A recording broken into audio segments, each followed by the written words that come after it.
Hola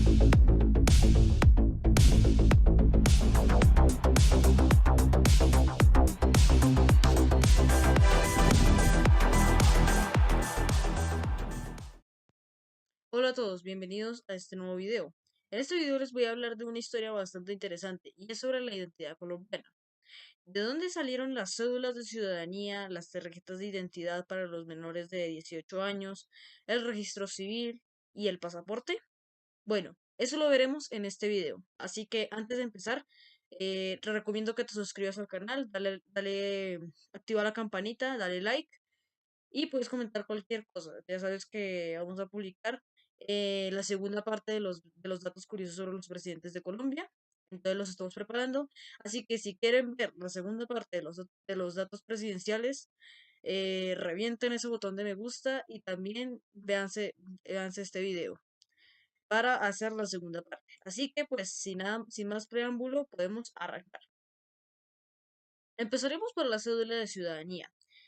Los antecedentes de este documento empiezan en 1852, cuando el presidente de la época, José María Obando, no era 1853, perdón, el presidente de la época, el general José María Obando, realiza la idea de hacer un documento donde se contuvieran todos los datos de la persona que lo portase. Se llamaba título de lector y solo será válido para votar. La misma idea se mantuvo en la Convención de Ibagué en 1863, cuando se reformó bastante este documento, en donde ya que los datos que contenía eran el nombre de la persona, si la persona sabía leer y escribir, si era mayor de edad, y con eso podía votar presentando ese papelito. Lo mismo se mantuvo durante la Constitución de 1886 y durante todas sus variantes hasta el año 1929. La Ley 31 de ese año expidió oficialmente que todo ciudadano debía tener una cédula de ciudadanía que contuviera todos sus nombres, apellidos y que también tuviera otras cosas que poner a la persona. También debía contener el índice de derechos, recordemos que ese era el inicio de la dactilografía, y también debía contener una foto. Era más o menos como esta. Sí. Era más o menos así como la pueden ver. Esta no es una real, es un papel, obviamente está impresa, pero así es más o menos. Eran bastante eficientes porque eran hechas en papel ordinario y eran tan grandes y tan voluminosas que se debían doblar en cuatro partes. De hecho, si ahí alcanzan a ver en la foto, se puede ver que está doblada y que está agujereada de los dobleces que le hicieron. Esta cédula se mantuvo hasta 1952, cuando en ese momento una misión canadiense hizo que esas cédulas bastante engorrosas pasasen a ser un poco más sofisticadas, al menos, lo cual se llamó la cédula blanca. Entonces, esta misión canadiense se entregó al presidente de la época, Laureano Gómez Castro, la primera cédula de la historia. Bueno, no fue la primera, pero digamos que fue la primera porque fue la idea total de cédula. Y por si se lo preguntan, sí, Laureano Gómez Castro fue la persona número uno. Se le entregó esta cédula el 24 de noviembre de 1952. Aquí pueden ver cómo era. Todos los ejemplos que muestran no son reales, son impresos. Esta fue la primera cédula que se entregó en toda la historia, con el modelo actual, obviamente. La primera cédula a una mujer fue entregada 4 años después de la de Laureano Gómez Castro, en 1956, y fue entregada a la primera dama de Colombia, a Carola Correa de Rojas, la cual era la esposa de Gustavo Rojas Vinilla, el general, el cual era el presidente de esa época. Aquí la pueden ver, de ejemplo, se las muestro. Pueden pausar el video para ver cómo era. Bueno, esta cédula es la famosa cédula blanca y que apuesto a que muchas personas de este video la alcanzaron a tener o a ver en algunos sitios. Esta cédula se usó hasta 1993, cuando se reformó y se elaboró una cédula café como esta, la cual se usó desde 1993 hasta el año 2000. Esta cédula, la cédula marrón, ya tenía bastantes métodos de seguridad, como por ejemplo marcas de agua y esas vainas. Porque la cédula blanca era bastante fácil de falsificar, pero era clasificada y eso. En el año 2000, finalmente, la cédula marrón es finalmente liquidada y sale la cédula amarilla con hologramas, la cual se mantuvo desde el año 2000 hasta el año 2020. Luego en el 31 de julio de 2010, todas las que les acabo de mostrar, es decir, la cédula marrón y la cédula blanca, dejaron de tener validez y solo pasó a tener validez la cédula amarilla, la cual, aunque aún sigue existiendo, ya está fuera de serie porque en el 2020 se estrenó la nueva cédula biométrica que muchas personas están poseyendo, si bien, si bien una gran parte de la población tiene la cédula amarilla con hologramas. Un último dato que mencionar y es que recordemos que se expidió el acto legislativo primero del 18 de diciembre de 1975, el cual propuso que la mayoría de edad se pasaba de tener de los 21 años a los 18 años. Esto cambió obviamente todos los actos políticos y sociales que se pasaban con la cédula de ciudadanía. De hecho, por si se lo preguntan, la mayoría de edad a los 21 años estaba desde 1821, es decir, desde la Gran Colombia. Y fue hasta el 18 de diciembre de 1975 cuando oficialmente se pasó de los 21 a los 18 años. Bueno, muy bien con la cédula de ciudadanía, todo fue súper bien. Entonces, ¿qué pasó con la identificación, con el documento de identificación que tienen los menores de 18 años? Es decir, la tarjeta de identidad. Bueno, si bien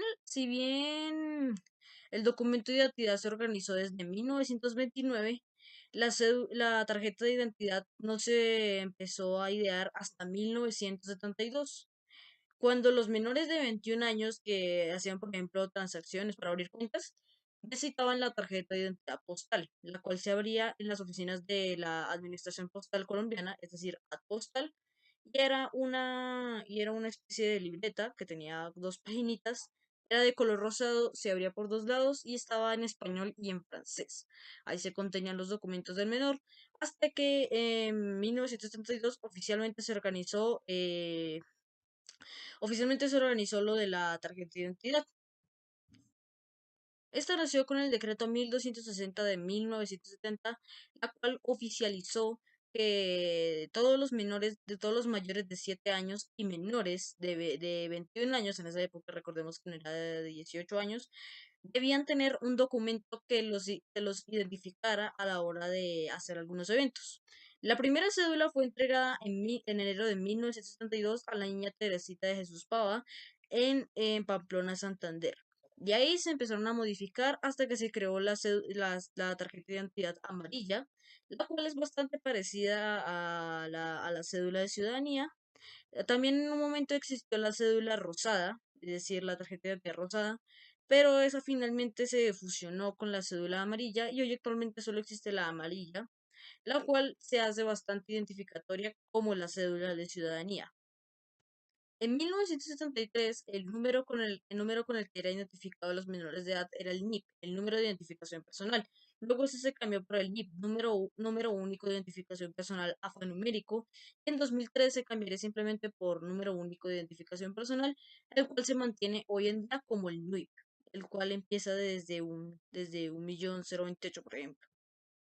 Bueno, ahora vamos a seguir con la identificación que tienen los nacidos hasta los menores de 7 años, lo cual es el registro civil de nacimiento o acta de nacimiento, como en otros países. El registro civil se oficializó con la ley 2159 de 1852, en de que toda persona debía tener una acta en donde se identificara su nacimiento y un número en el que debía tener. Sin embargo, por la tradición católica del país, se le dio autorización a las iglesias para hacer actas de nacimiento, de matrimonio y de función a la hora de morir. Esta tradición se mantuvo desde ese año 1852 hasta 1938, es decir, casi 100 años las iglesias tuvieron que encargarse de las actas de nacimiento, matrimonio y de función hasta 1938, cuando se volvió oficialmente una responsabilidad del Estado llevar las actas de todas las personas que nacían. Así fue como las registradurías civiles de todos los departamentos y de todos los municipios empezaron a obtener un libro de actas en donde se obtenían todas las actas de nacimiento. Un acta de nacimiento de 1938 era más o menos así como la pueden ver. Obviamente no era un papel así como lo tengo yo, sino que todas estas actas estaban asignadas en un libro en el cual pertenecía a cada municipio en las registradurías nacionales. En 1970 ese registro civil se reformaría por el que creo que mucha gente conoció, y el cual fue el registro de nacimiento de 1970 a 1999. Como podemos ver, aquí empezaba a tener el NIP, la identificación, la cual constaba de 11 dígitos, en los cuales los primeros 6 eran la fecha de nacimiento invertida de la persona. Por ejemplo, si la persona había nacido el 11 de septiembre de 1978, se ponía 780911 al principio. Y luego un número aleatorio que sacaba la registraduría. Y en la penúltima cifra se ponía si era hombre, se ponía impar, y si era mujer, se ponía par. Eh, por ejemplo, por ejemplo, si ponía 6 sabíamos que era mujer, por ejemplo. Entonces, si me estoy equivocando acá. Ese registro civil, este que les acabo de mostrar, si quieren pónganle pausa al video para poder verlo bien. Ese no es original, ese fue una impresión y está totalmente vacío. Este se mantuvo hasta el año 2000 cuando se reformó su cambio y empezaron a haber más reglamentaciones sobre el uso de los registros civiles. Así llegamos hasta hoy, en donde todos los nacidos deben tener su acta de nacimiento. Y por último voy a concluir con el pasaporte. El pasaporte es un documento legal e intransferible, el cual contiene todos los sellos de los países que se visitan. Es decir, es un documento que nos permite viajar a otros países, excepto Sudamérica, que se puede viajar con la cédula nomás, ya que por algunos tratados de Mercosur y esas vainas. El pasaporte es uno de los más viejos en toda nuestra historia y se remonta hacia 1824, es decir, hace 200 años exactos, en donde el gobierno autorizaba que todas las personas debían tener un documento el cual los autorizaba a salir de todos los países. Y en 1845 se autorizó que el Ministerio de Relaciones Exteriores se encargara de velar por la existencia de los pasaportes y se encargara de hacerlos y elaborarlos para cada persona que fuera a viajar al exterior. En 2010 los pasaportes se reformarían y se harían nuevos. Y en el 2015, los de hace 5 años, ya se volverían obsoletos y los nuevos, que son actualmente los que existen, tendrían identificación biométrica y serían bastante usuales para que no fueran falsificados, para que sea literalmente imposible falsificar uno. Y bueno amigos, hasta aquí el video del día de hoy. Espero que les haya gustado la historia de la identificación colombiana. Cuéntenme de todos los elementos que les mostré, desde las cédulas que acá las tengo, que las imprimí